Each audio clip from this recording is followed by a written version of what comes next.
Hello again. Welcome to another lesson in Algebra 1. Today we're covering section 7.2, solving system of equations by substitution. Okay, so this is our second method of learning. Remember last time we learned about graphing?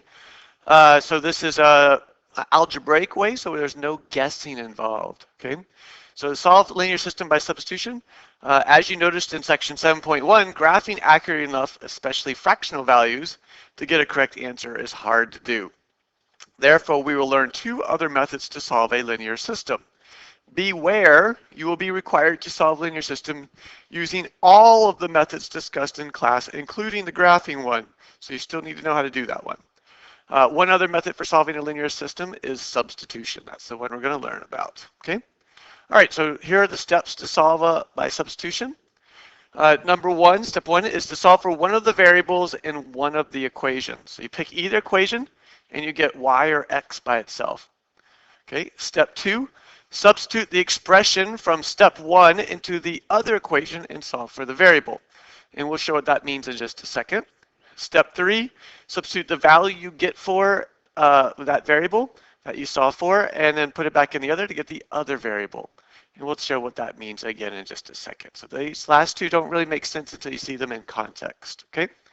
All right, so here we go. We want to solve this system of equations. Okay, step one is to get either y or x by itself in one of these equations. So the easiest equation to do that in is equation 1, because y is already by itself. So this is an easy way to isolate y.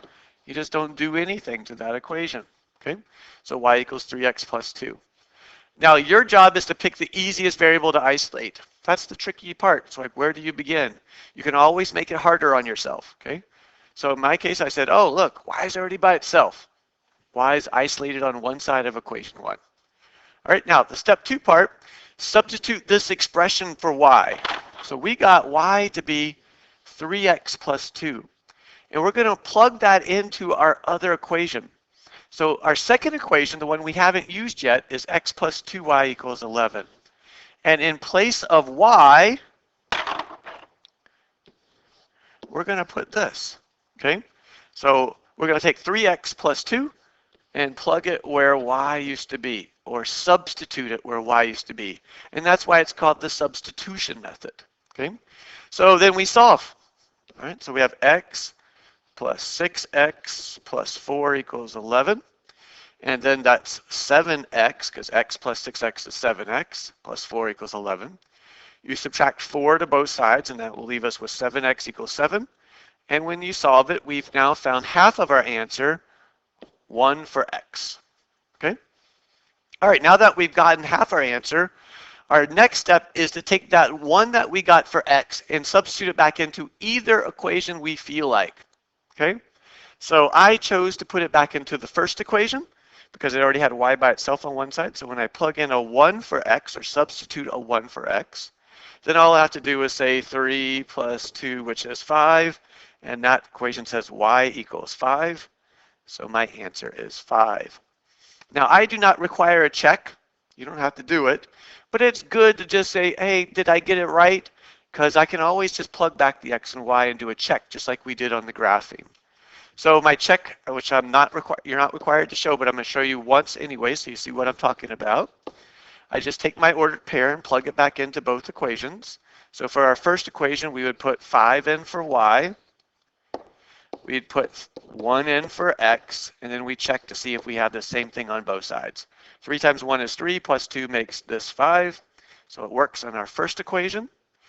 And then we would also check it in our second equation. X plus 2y equals 11. I plug 1 in for x, 5 in for y, and we do a quick check here. So this is 11 equals 11.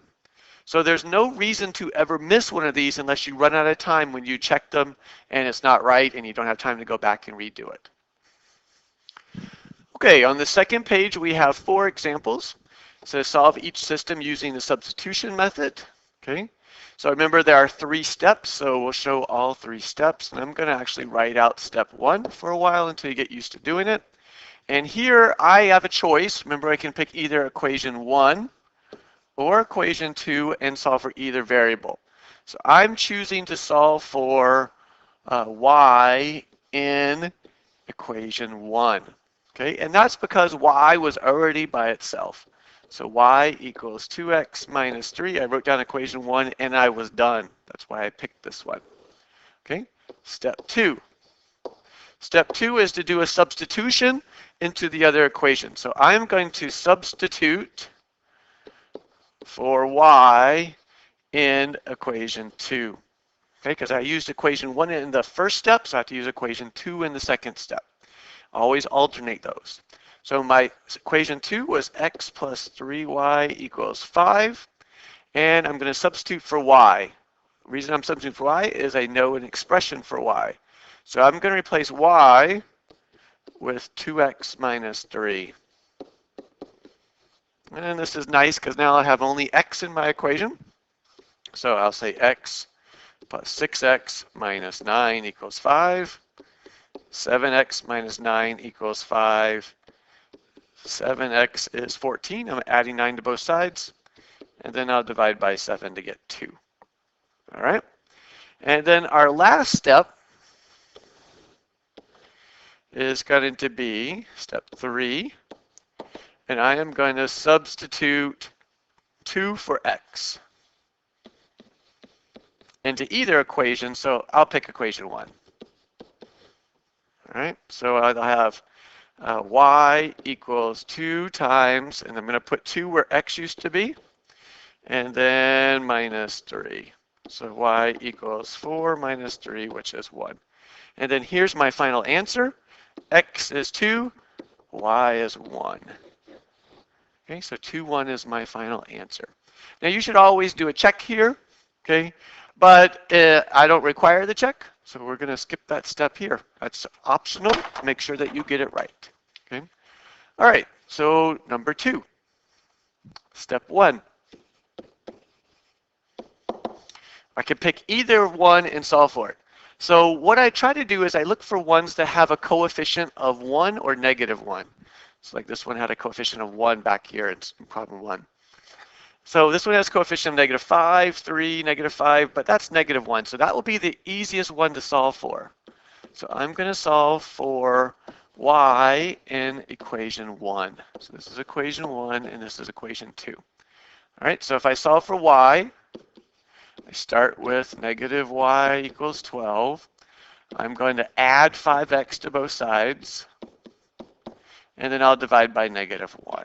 So I get negative 5x minus 12. Okay, so that's step 1. Step 2 is I got to substitute. So I am going to substitute for y, because the y is the thing I solve for, in equation 2. I use equation 1 for step 1. I got to use equation 2 for step 2. Okay. 3x minus 5y equals 4. And in place of y, I am going to put in negative 5x minus 12, the thing I got for solving for y in equation 1. And then we have equals 4. And then I'll go ahead and solve this for x. So this is 3x plus 25x minus, oops, nope, that becomes plus 60 equals 4. 3x plus 25x is 28x plus 60 equals 4. So that's going to be 28x equals, subtract 60 to both sides, will make negative 56, and x is negative 2. All right, so we're almost done here. We got to do step 3. And just for fun in step 3, we can put the x anywhere we want. So I'm going to substitute negative 2 for x in equation 2. So I can put it in either one, so I'll do equation 2. So in place of x here, I'm going to write 3 times negative 2 minus 5y equals 4. So that's negative 6 minus 5y equals 4. And that's negative 5y equals 10. So y is negative 2. So our final answer here, remember, is the ordered pair where these two lines would cross, and our ordered pair is -2, -2. All right, so that completes question number 2. Question 3, we're going to go a bit faster here. So step 1, we have a choice, solve for any variable in either one. So this one had a coefficient of 1, -1, 1. So we could pick either one. So I'm going to go with solve for x in equation 2, just to mix it up a little bit. Okay, so I take equation 2, x plus 2y equals -6. I'll subtract 2y to both sides, so I get -2y minus 6. All right, step 2. I'm going to substitute for x in equation 1. Remember, if we use equation 2 for step 1, equation 1 for step 2. So we have x minus y equals 3. And in place of x, I'm going to put -2y minus 6 minus y equals 3. Parentheses don't matter here because there's nothing outside the times 2, so no distributive property needed. So this makes -3y minus 6 equals 3. I'm combining -2 minus 1 for -3. And then I add 6 to both sides to get 9, and divide by -3 to both sides to get -3. So I know the y. All right, so I need to get x value to match with it. So step 3, I can plug that y into anything, so I'll substitute y, -3 for y, and let's go with equation 2, okay? So in equation 2, I have x plus 2y equals -6, and in place of y, I'm supposed to put -3. So x plus 2 times -3 equals -6. X minus 6 is -6, and when I add 6 to both sides, I find out that x is 0.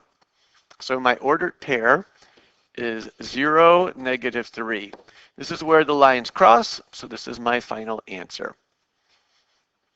Okay. Our last one, number 4. Step 1, solve for any variable in either equation. Remember, the easiest one is the coefficient of 1. So that's this guy right here, 1y. So I am going to solve for y in equation 1. Okay, so I start with 3x plus y equals -7. I'll subtract 3x to both sides, so I get -3x minus 7. Okay, and I've solved for y. All right, step 2. Well, let's see. We used equation 1 already, so we're going to have to use equation 2. So we're going to substitute for y in equation 2. So I write down equation 2. All right, in place of y, I put -3x minus 7, because step 1 said y equals -3x minus 7. So I replace y with -3x minus 7, and then I'll solve for x here. So -2x minus 12x minus 28 equals 0. This will give me -14x minus 28 equals 0. Then I'll add 28 to both sides and divide by -14 to get -2. So I've got half my answer. The other half would be to put this -2 in for anything I feel like. So step 3. So let's see, we'll substitute -2 for x in, we'll go with equation 2. Okay, so this will give me -2x plus 4y equals 0. So this is -2 times -2 plus 4y is 0. That's 4 plus 4y is 0. I subtract 4 to both sides. I'm going to get 4y is equal to -4. And when I divide by 4, I get -1. So my final answer where these two lines cross is -2, -1. Okay, on our last page, we have 2 word problems here. The directions say define variables and write a systems of equations that could be used to solve. So we don't actually have to solve them after we write them here. Okay. All right, number 5. You burned 8 calories per minute on a treadmill and 10 calories per minute on an elliptical trainer for a total of 560 calories in 60 minutes. How many minutes did you spend on each machine? All right, so we're going to write 2 equations. So our 2 variables here are, we don't know how many minutes we spent on each machine. So we'll let, let's see, we got treadmill and elliptical. So we'll let E equal minutes on elliptical,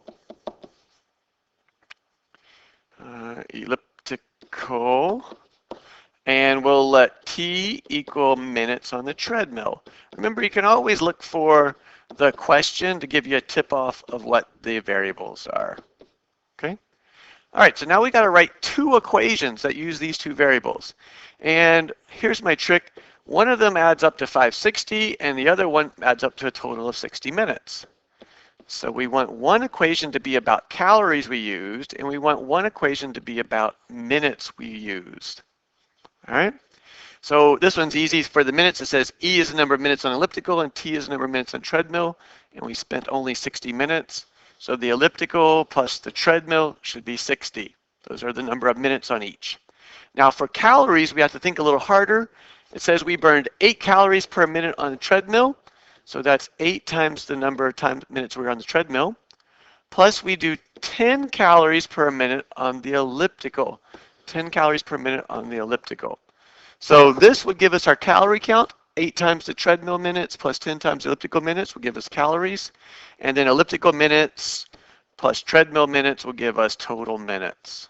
Okay? All right, so this concludes it. So we have our variables defined, and this is the system of equations we would solve if we were asked to actually solve it.